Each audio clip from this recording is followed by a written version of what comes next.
Ang ganda talaga dito, Tupper, no? Oo nga, ang saya-saya naman mag-swing-swing. Palakasan tayo, Cardo. Sige, malakasan tayo, Tupper. Ay, wait lang, Cardo. Ano yan, Tupper? Gusto mo pumunta tayo dun sa may manok na malaki? Tara, punta tayo. Hindi pa ako nakakita ng malaking manok, Tupper. Ay tara, sige. Ipapakita ko sa'yo yung malaking manok. Alam mo ba, ang laki-laki ng paa niya. Para siyang dinosaur. Talaga ba, Tupper? Ang laki-laki ng paa? Tara, puntaan natin. Andun lang yun, oh. Tara, Tupper. Tara. Ayun, Cardo. Ayun yung malaking manok. Oo nga, Tupper. Ang laki niya. Tara, lapit tayo. Tara. Hala! Hala, Tupper. Baka mangangagat yan. Hindi tignan mo oh. Tignan mo. Hello! Ang Hala. ganda-ganda ng mata niya oh. Sila Cardo at Tupper ba yun? Hala, yung alaga kong ostrich. Bakit nila pinapakialaman? Puntahan ko nga. Hoy, Tignan Cardo, mo to. Tupper! Anong ginagawa nyo dito sa ostrich namin? Ay, andito ka pala, Betty. Tinitignan lang namin yung malaking manok, di ba, Cardo? Oo nga, Tupper. Kasi di pa siya nakakita ng malaking manok. Sa inyo pala yan? Sa amin yan, Tupper, Cardo. Kaya sabi ni Mama, hindi daw pwede pakialaman yung ostrich namin. Baka magkasakit. Tsaka, Tupper, anong sinasabi mong manok yan?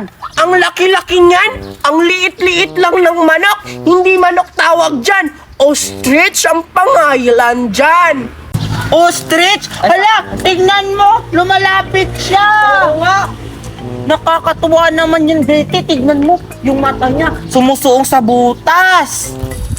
Wow, ang ganda! Ang laki ng mata, oh! Hala, baka tuwakain tayo niyan. Ang laki-laki ng tuka. Tupper, ang haba talaga ng liig niyan. Nakakatakot. Tingnan mo, oh, parang tutukain tayo. Ang laki-laki.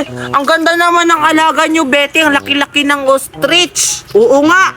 Alam niyo ba, Cardo, Tupper? Nag-iisa na lang yung ostrich dito sa Pilipinas. Ha? Nag-iisa na lang yan sa Pilipinas. Hala, Cardo, wala na tayong makikitang ganyan. Kay Betty lang pala siya nag-aalagang ganyan. Wow, ang yaman-yaman nyo talaga, Betty. Tapos, nakabili kayo ng ganyan.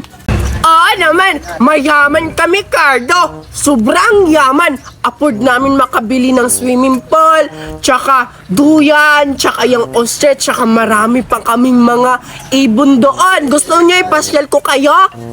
O sige, Betty. Ipasyal mo kami para makita din namin yung ibang-ibang yung hayop. Sige, Betty. Tignan natin yung iba yung hayop. Excited na akong makita kasi hindi pa ako nakakita ng ganun. Sige, tara. Wow! Ang dami niya namang duck. Duck ba yan, Betty? Ang dami-dami. Oo nga, ang sobrang dami. Hala, tignan mo oh. May sea eagle doon. Alam niyo ba, Tupper, Cardo? Yung sea eagle na yan, dyan lang namin nilagay kasi nahuli namin yan. Ha, talaga? Ang galing mo naman kumuha, Betty. Nakuha mo yan, Betty. Ang taas-taas ng kuko niyan. Hindi ka ba nasugat doon? Siyempre, hindi. Magaling kasi ako kumuha ng langgam. Doon naman tayo sa kabila, Betty. Titingnan natin yung ibang hayop mo. Sige, Cardo, tara. Ano pa hinintay mo, Tupper? Punta na tayo para makakita pa kayo ng ibang hayop namin. O sige, tara! Tara.